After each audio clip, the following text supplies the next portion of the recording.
Hey guys, what's up? It's been quite a long time since I posted my last video, but don't worry because I'm back, and today I'll be teaching you how to solve the Pyraminx. And the Pyraminx definitely isn't one of my strongest puzzles in terms of how fast I am at it. However, I think that I am qualified enough to teach it, averaging around 4 to 6 seconds on the Pyraminx. I've got quite a few solves up on my channel if you want to watch it. And also, this is the Pyraminx, by the way. It's four-sided pyramid-shaped Rubik's Cube, and you can order from any cube store, online, daily puzzles, cubicles, speed cube shop, any. Also Amazon, eBay, so it's pretty much available everywhere. And without further ado, I think we've gone through everything. Let's begin. Before we start learning how to solve the Pyraminx, there are a few things we need to learn about the pieces of a Pyraminx. A standard Pyraminx has 3 different pieces: the edges, the tips, and the centers. Let's start with the edges. The edges are basically these pieces of the pyramid. They are located on the side edges of the Pyraminx and are in the middle of them, and they can move around anywhere throughout the cube and have 2 stickers on each side, and it will be essential in solving the second step of the Pyraminx.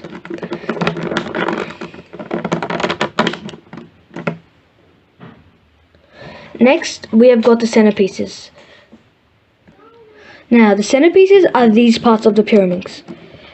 They have 3 stickers on them, and they cannot move by themselves. This one in the middle. They cannot move by themselves, but along with the help of another layer, they can move like this.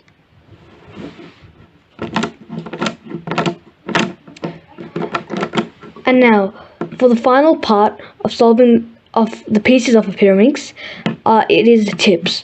Now, the tips are these parts of the Pyraminx. They are connected to the centerpieces, and basically they can move around by themselves, but only in that solitary position. Alright, so now that we've classified the pieces of the Pyraminx, let's actually learn how to solve it.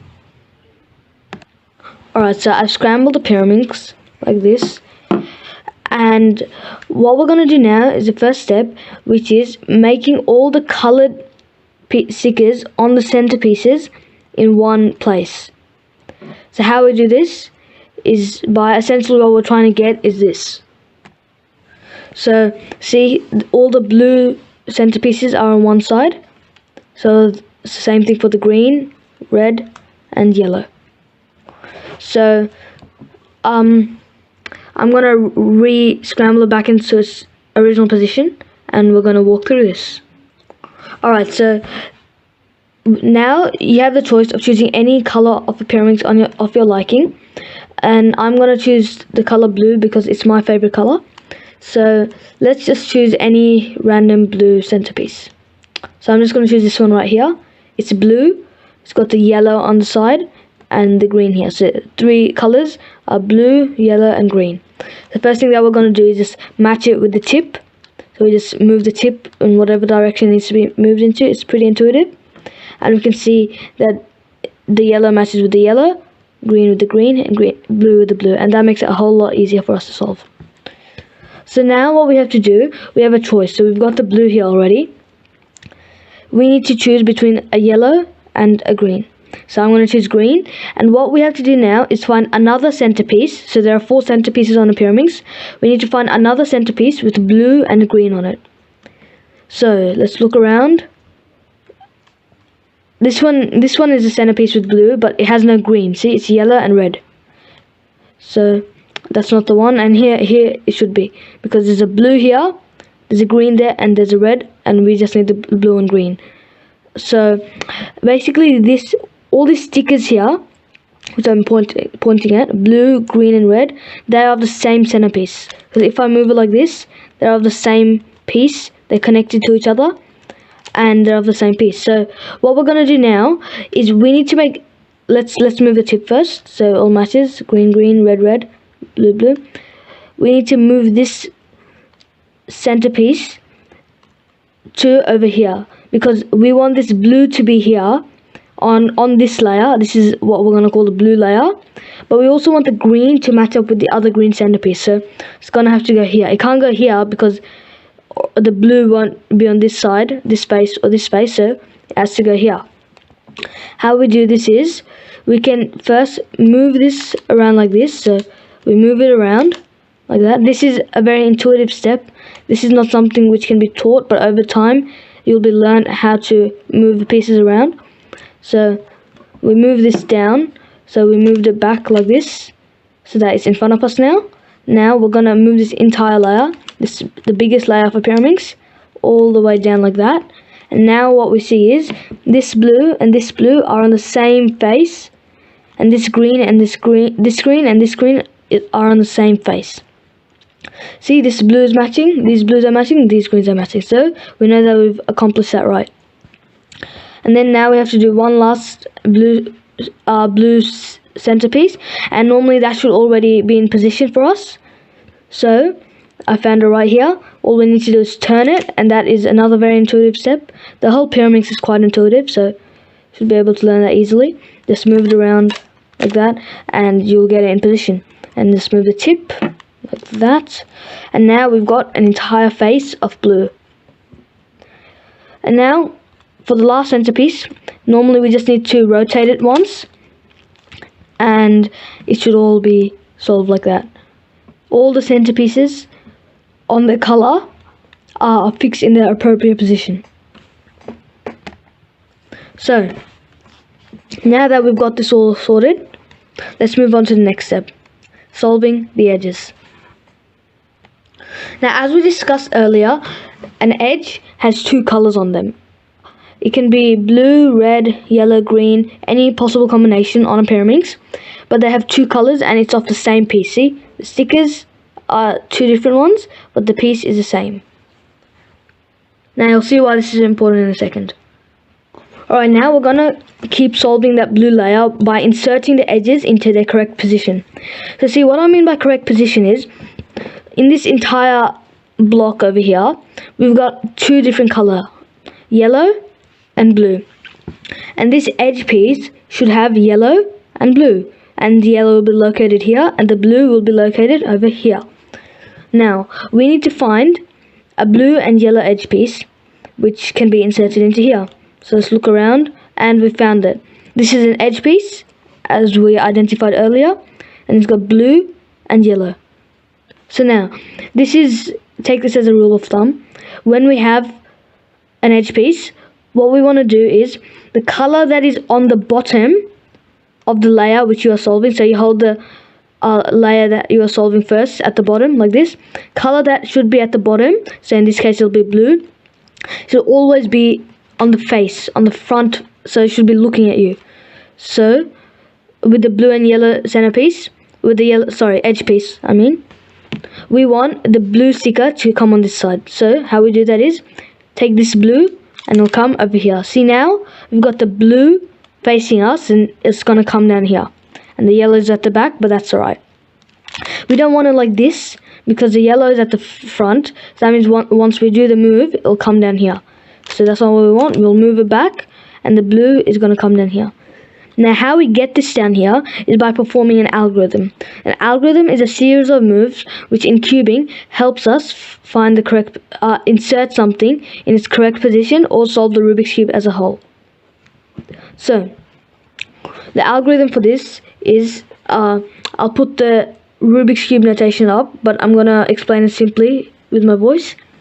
So, what we do is left down, right down, left up, right up. So now this yellow and blue edge piece is inserted into its correct position. So now this block is a solid yellow and a solid blue.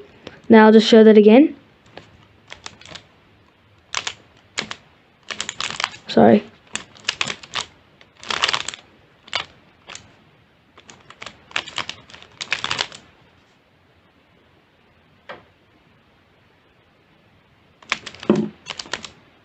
Alright, yeah, we've got it now. So, it was left down, left up, right up. again, left down, right down, left up, right up, and that helps insert an edge into its correct position. Now let's do the next one. Let's do this blue and red one over here. So let's go find, because we need to find the blue and red edge piece. Let's go find the blue and red edge piece, and that's over here. So edge piece, it's got blue and red, so it must be the right one. And now we've got the blue and red edge piece in a position which we can do it from, but as I said before, the color that's going to go at the bottom, that's the one that we want in front of us. So right now red's in front of us, so that red is going to come down here, and that is not what we want. So what we do, we bring the blue to the front by moving it over like that, just moving the layer over, and now this blue will come in front and we can do the algorithm. Now if the edge is on the right side, what we do is right down first, then left down, right up, left up. How I did that was right down, right up, left up. So I'll just do that one more time. Right down, right up, left up. And now we find the blue and red edge piece in its correct position. Solid block of blue and red. Now for the final one, it's blue and green, as we found over here, because blue and green will be inserted here. And here is a blue and green edge piece. So let's move blue to the front, just move it over like that. And the algorithm, if the edge piece is on the left, is left down, left up, right up. Alright, and now we've got to solve the final last layer. In the final last layer, there can be 5 different cases on a Pyraminx. Let's go over them one by one. Case number 1. In this first case, we have 2 edges on which one of the stickers are matched. See, we've got the red matched with this layer, but the yellow is not matched. Green matched here, but the red is not matched, and that last edge piece is not matched on any of the sides. So what we do for this one is, we basically do the algorithm for the right side. So we hold it like this with one of the matched pieces on the left, the other one on the right side, and then we do the right algorithm, which is called a sledgehammer, by the way. We go right down,